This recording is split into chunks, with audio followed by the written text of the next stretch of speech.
Ошто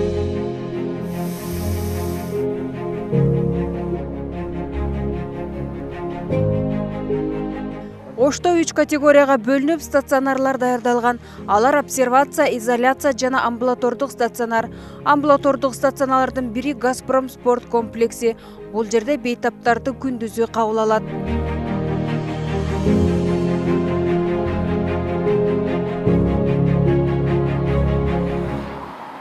Күндүзгү стационарларда азыр ошол Газпром спорт комплексинде бир күндө 200дөн ашуун жаран кайрылып, жардам алып кетип атат.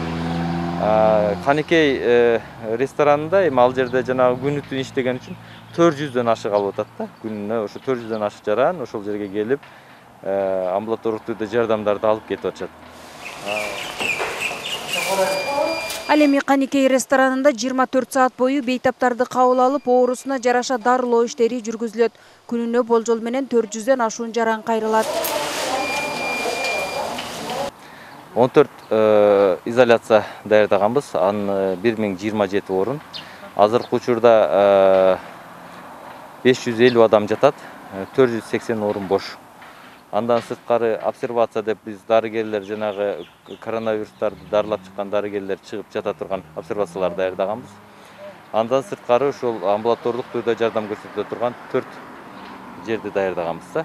Бул жерлер Кулатов кичи районундагы Газпром спорт комплекси. Ал жерде күндүзү жардам көрсөтөт 8ден 8ге чейин. Мындан тышкары Алишер Наваи мектебинде күндүзгү стационар деп ачылып, дарылоо иштери жүрүп жатат. Күнүнө болжол менен 150ге жакын бейтап кайрылууда. Бул стационарда жандандыруу бөлүмү да ачылган. Учурда 14 бейтап дарыланууда. Бул стационар 70 койкага, 70 керебетке эсептелген. Андан сырткары 24 койка реанимациялык бөлүмүбүз бар. Күндүзгү стационар эртең саат 8ден кечки саат 8ге чейин иштеп атат. Негизинен жөтөл кыйнаган, деми кыстаккан, температурасы көтөрүлгөн, негизи эле өзүн жаман сезген адамдар кайрылып атат.